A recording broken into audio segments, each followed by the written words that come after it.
Kids, good evening. Tonight we're going to talk about social media. Now, when we talk about social media in this day and age, we're talking about things like Facebook, we're talking about YouTube, we're talking about Grindr, we're talking about Twitter, and all those other things that I don't use. But anyway, so like for me, mainly my social media outlet is Facebook primarily, and secondarily YouTube. I've done videos. And so far, I've done over 600 videos, 500 and something I erased and restarted because frankly, when you get a library that large, no one wants to look through it and see where you began, and no one has the time because they'll die of old age. So frankly, you have to refresh your message every once in a while. And that's a healthy thing to do, is to let go of the past and move forward. Now, social media means a lot to a lot of different people for a lot of different reasons. For example, it is an excellent, and I find this with YouTube, it is an excellent way to express yourself and also to learn it's like drag. Doing a YouTube video is like drag in this sense.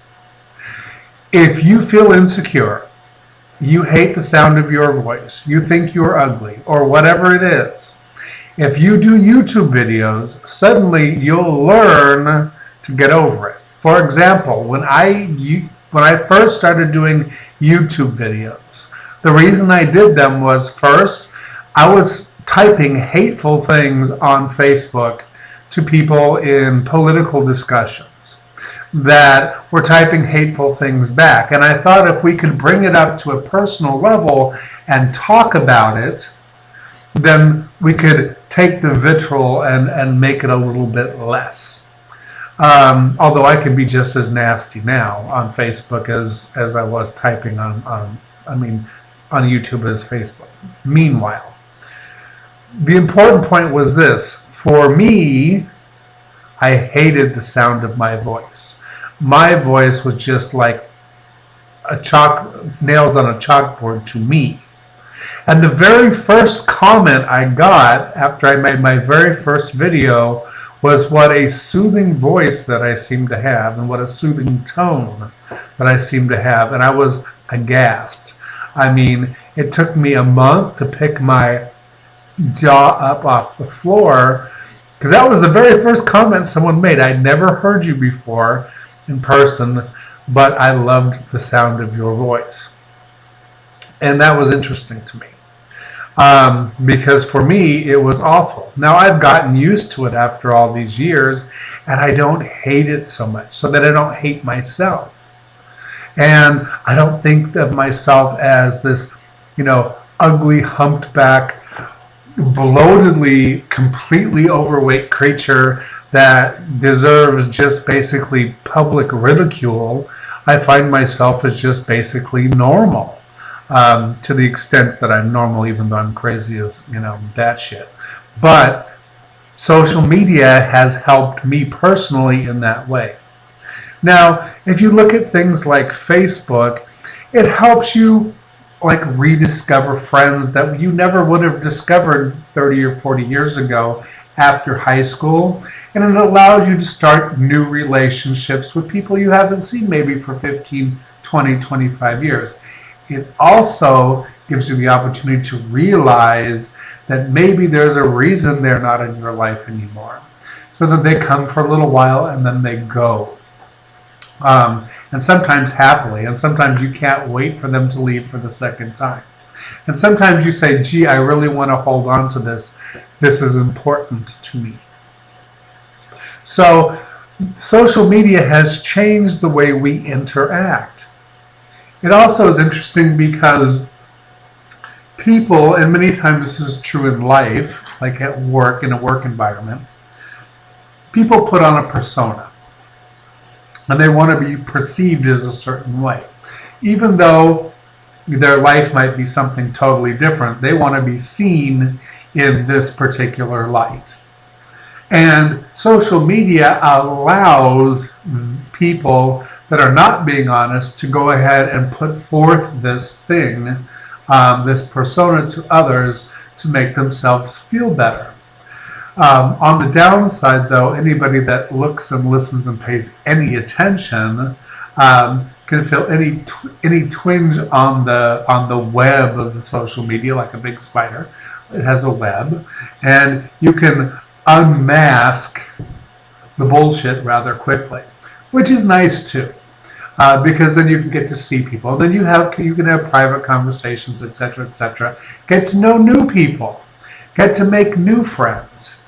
People that you never ever would have thought about meeting or probably ever would have run across, you can meet on social media and become good friends just by chatting, just by maybe Skyping on Facebook or whatever it is. You can become connected and an important part of another person's life and somebody that's important to you. It takes time. There's always that trust thing. There's always that, trust and evaluate and make sure that everything's kosher. Of course, and that all takes time, but that takes time in person. And then the older we get, the harder it gets to make friends. And this is one way that we can, as older people, make friends in a safe environment. Now, it's been brought to my attention recently by a very dear friend of mine that a lot of people also use social media for dating and hooking up sexually. Now, I've only had 2 people ever hit on me, and it was very recently on Facebook, and both were an absolute abject disaster, which lasted less than a few minutes because it was like, ew, so wrong. It was just not anything I would ever want to be involved in. But I've heard of Facebook romances, and I actually had an online romance that became a true love of my life, but that was many years ago when it was still in its infancy. But you have to be careful. When you invite people over to your house that you don't know, they could be scoping you out, checking you out, stealing from you, everything. You have to be careful. You have to be very careful. And you have to be watchful and mindful, just like you were with anybody else.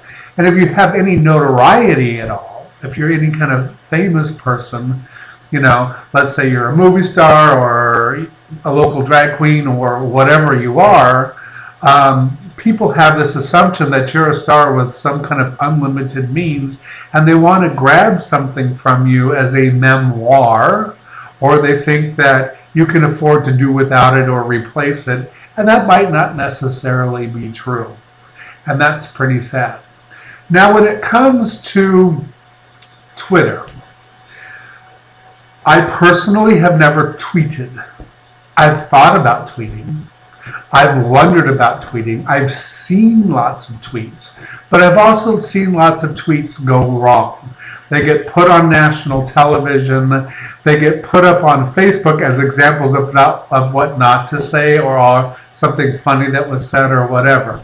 And knowing me and the way I am, I'm very blunt and can be rather sarcastic, and some people find me dryly humorous. So I can imagine I would just wreak havoc on Twitter. So far I've resisted the temptation to tweet. But one day I know it's going to get the best of me.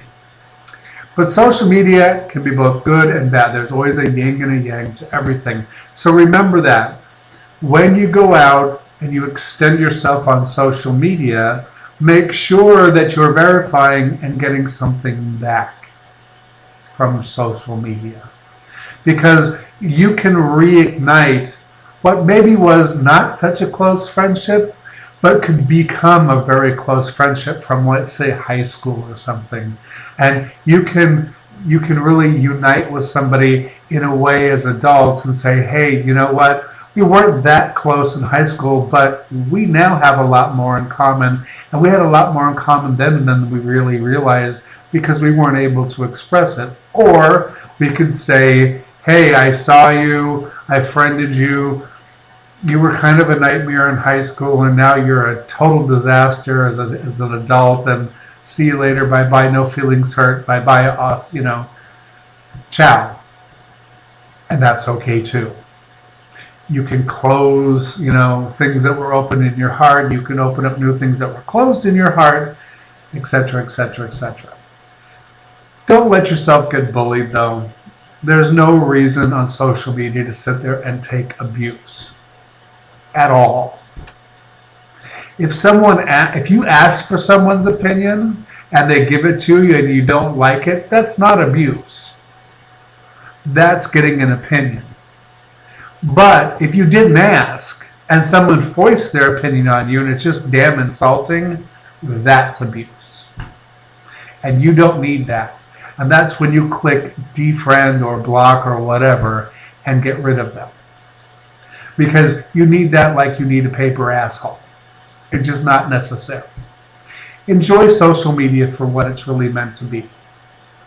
It's fun. It's great. For people like me that live in the middle of nowhere, it's my outlet to the world. And you also have to remember one other thing. Don't take everything personally. Because there are a lot of people on social media that count on social media. And the reason they do is because they perhaps have emotional disorders or mental disorders or physical disorders. And this is their outlet because they're physically ill and they don't get out a lot. Or they're mentally ill and they don't get out a lot. So don't take their things and their actions personally. Just take the good and leave the rest. Because it's not about you. It's about them. When they're expressing, it's about them. When you're expressing, it's about you. And if you keep that in mind, social media is a wonder. It's a wonder that we didn't have when I was a kid. And it would certainly save a lot of telephone ear. If you remember those old days when you'd sit and chat on the telephone till you literally fell asleep with your friends, you can get things accomplished a lot quicker on social media than you can with a long telephone conversation. But hearing someone's voice or doing like a Skype thing sometimes is priceless. It allows you to connect in a way you can't when you're just typing. So have a happy Thanksgiving. Enjoy your social media. Make it happy and healthy and safe, and not something that causes more trouble in your life than it solves problems. Have a good one.